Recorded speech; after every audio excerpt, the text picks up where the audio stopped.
Oasis Congo FM TV, votre journal.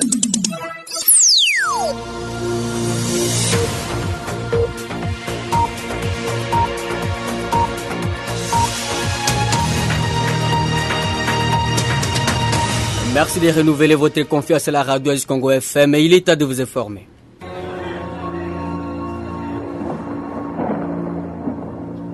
Oasis, la météo. Voici comment se présentent les prévisions météorologiques de ce vendredi 5 juillet 2024 en ville de Béni. Levé du soleil 6h02 et sous coucher 18h11. Les vents courant à 15 km par heure l'après-midi à direction sud-est. La température maximale sera ressentie à 28 degrés Celsius et la minimale à 18 degrés Celsius. Ce jour, le ciel sera nuagé accompagné des orages et d'averses. La météo prévoit un petit risque de pluie ce vendredi en ville de Béni. Prenez donc des précautions et belle journée à tous.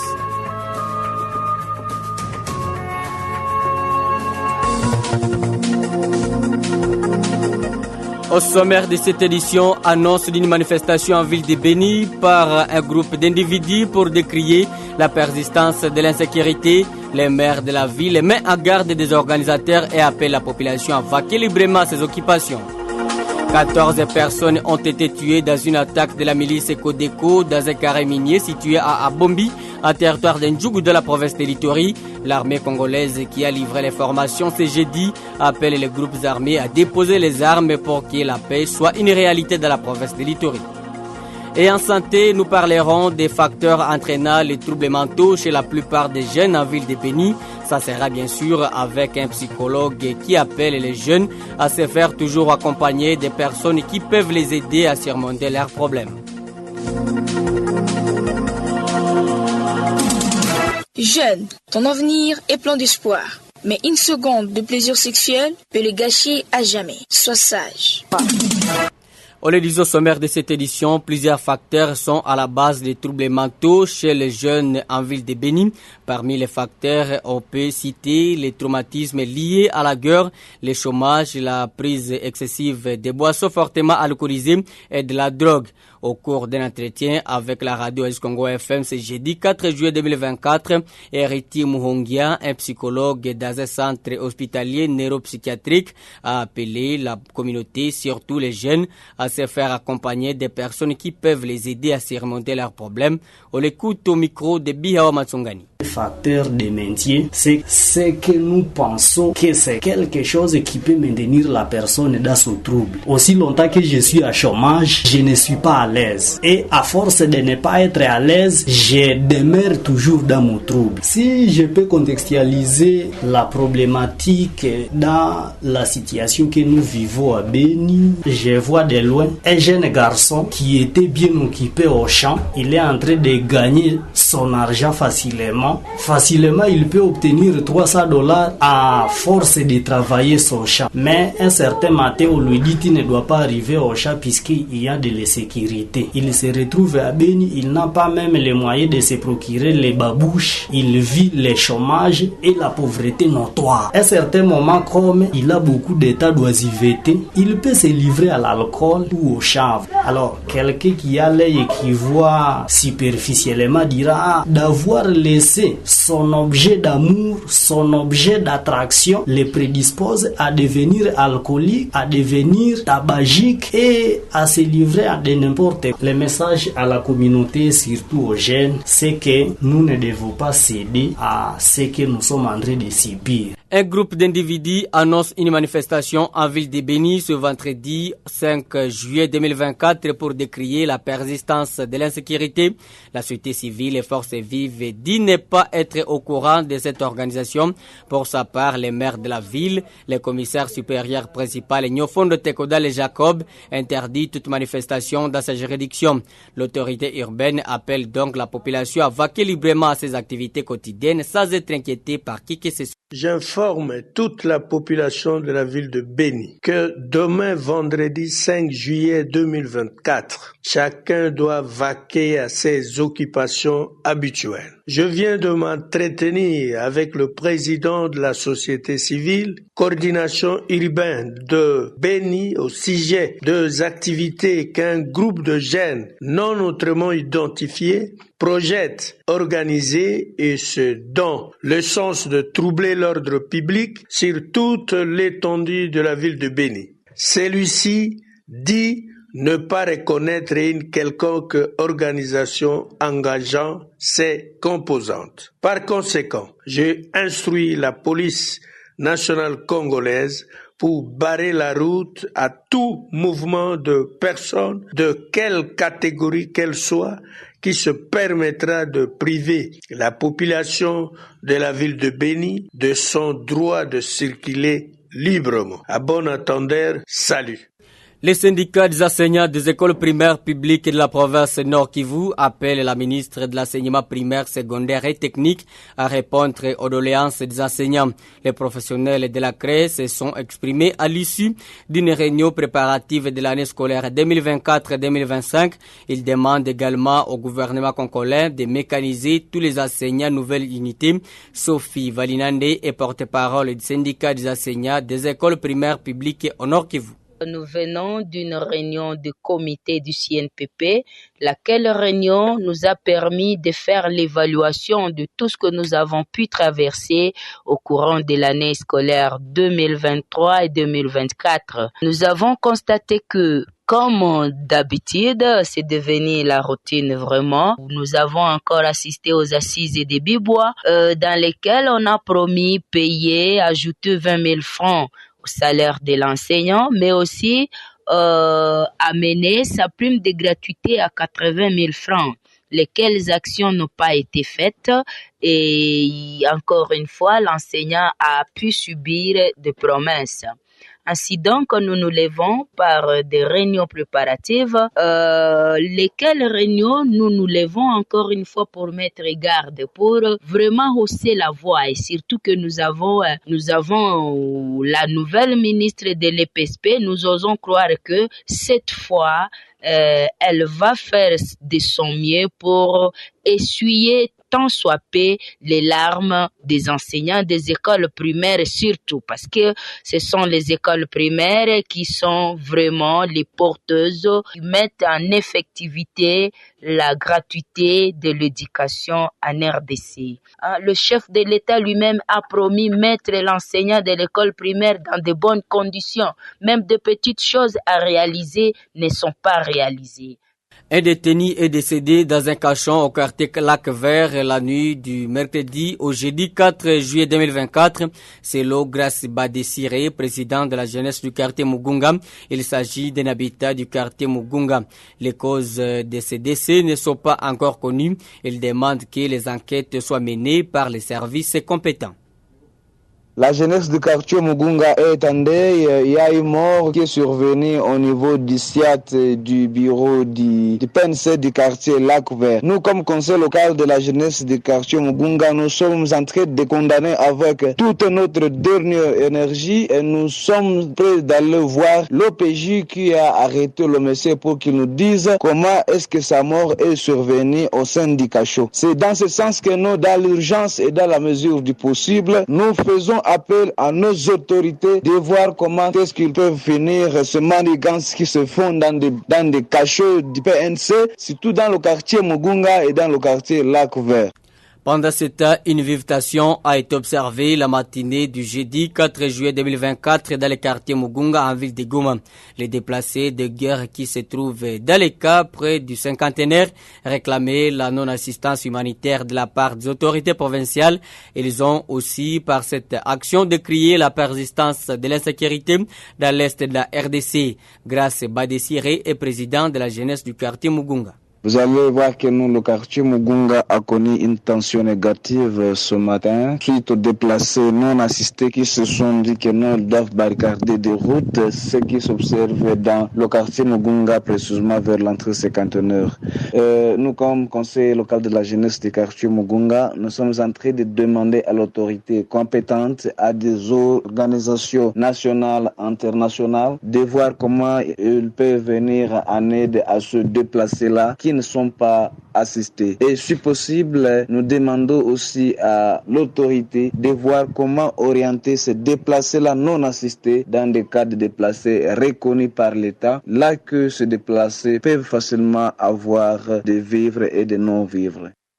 Au total, 25 des 27 militaires des forces armées de la République démocratique du Congo FARDC qui comparaissaient devant le tribunal militaire de garnison du Nord Kivu ont été condamnés. Ces derniers ont été condamnés au cours des audiences en chambre foraine tenues mercredi 3 juillet 2024 au village Alimbongo dans le territoire de Lubero au Nord Kivu.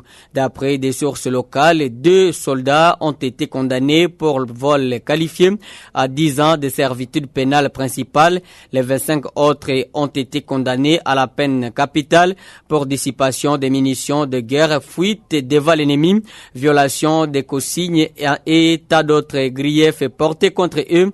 Dans le verdict du jour, le président du séance du tribunal militaire de garnison de Butembo, siégeant en audience foraine au village d'Alimbongo, le capitaine magistrat Biamungu Munamira a aussi libéré 4 autres femmes épouses des militaires. Ces dernières ont été libérées faute des éléments prouvant leur implication dans cette affaire, d'après le sous-lieutenant Mboui Kalonchirigen, porte-parole des FARDC dans les opérations Front Nord, qui a suivi de près les dossiers. La condamnation de ces éléments a été saluée par la communauté locale d'Alimbongo en territoire de Lubero.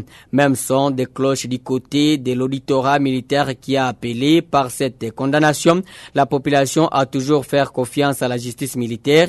Pour mémoire, des militaires des forces armées congolaises et FARDC condamnés ce mercredi ont été arrêtés pendant que les opérations Front Nord dirigées par le général-major Chico Chitambwe Jérôme, des opérations qui sont encore en cours.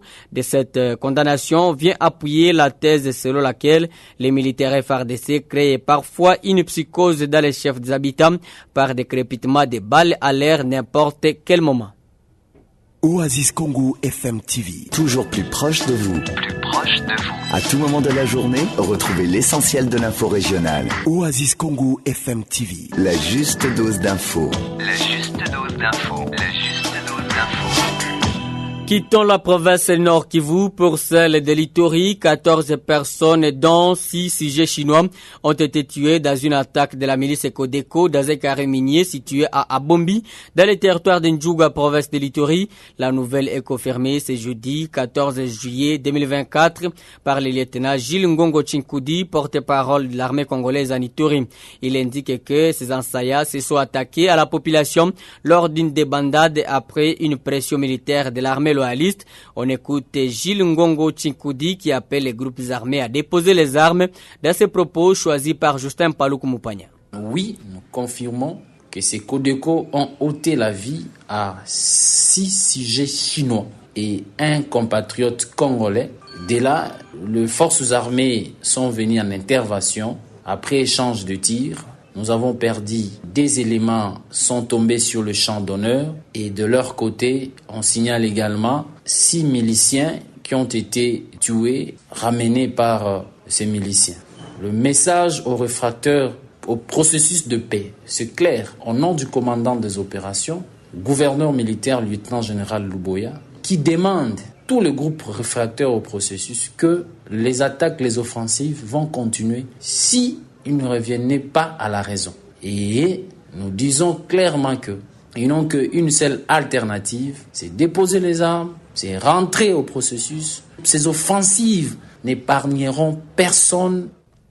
Et enfin, le Royaume-Uni reste engagé à accompagner les efforts pacifiques de paix du gouvernement congolais pour permettre aux populations civiles déplacées de regagner leurs villages respectifs. C'est ce qu'a dit mercredi Alizo King, ambassadrice du Royaume-Uni en RDC, lors des échanges avec le vice-gouverneur du Nord Kivu, le commissaire divisionnaire Romy Ekukalipopo à Goma.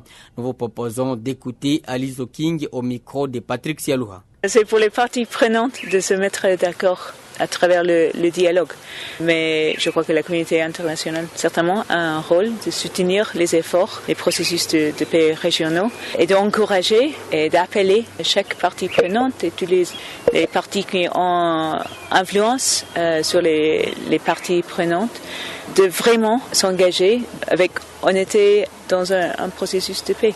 Condamnons toute la violence qui est dirigée vers la population civile et vers la communauté humanitaire ici dans l'est du pays et le soutien des autres pays pour les groupes armés ici en RDC n'a pas de légitimité, c'est clair, nous condamnons. La population de l'Est de la RDC mérite une paix durable, un développement économique et social et un avenir meilleur. Et le Royaume-Uni s'est engagé et restera engagé dans la recherche d'une paix durable.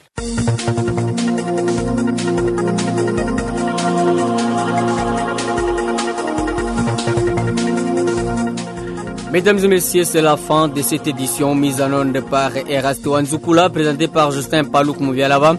La coordination et la supervision de Jires Kassongo, la direction de Nixon Moukirania. L'actualité continue sur notre site internet www.radiooasis.cd.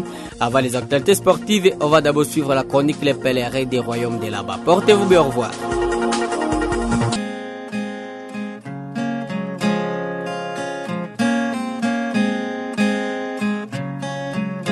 Des bulletins introuvables dans toute une nation. Ça se passe au royaume de là-bas où nous sommes à plein pèlerinage. Le constat est tel que sur toute l'étendue du grand royaume, aucun informaticien n'est à mesure de produire un bulletin scolaire.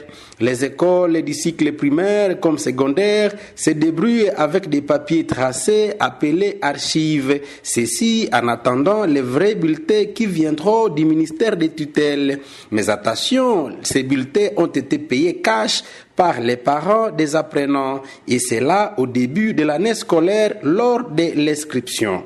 Aucun enfant ne peut être admis dans une classe s'il n'a pas payé les frais dits divers. Et c'est là pour l'achat aussi des bulletins individuels. Ironie du sort, jusqu'à la fin de l'année scolaire, aucun bulletin n'a été remis aux dirigeants des écoles qui ne faut que constater les dysfonctionnements du grand ministère de l'Éducation. Les enquêtes aléatoires du pauvre petit pèlerin ont révélé que les recettes pour l'achat des bulletins vont jusqu'à dépasser 10 millions de dinars, monnaie utilisée au royaume de là-bas. Il se fait que, dans les cabinets du ministre, toutes les machines sont en panne.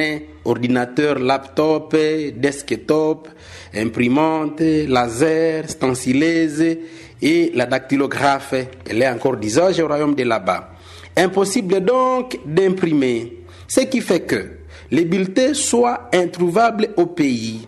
Les jours de la proclamation, aucun enfant proclamé n'a eu ce bulletin à main, bien que l'ayant acheté cash. S'il faut être réaliste, c'est que les apprenants ont été escroqués par les ministères, d'abord par les coûts, puis dans les délais de livraison. Au royaume de là-bas, le bulletin archive est plus utile que l'original. Ainsi, on a décidé tout est gouvernement, car l'élève quitte une école X en province de Bichibou pour s'inscrire dans l'école Y à province voisine avec le document archive. Qui devrait donc travailler les originaux lorsqu'ils seront là les années suivantes?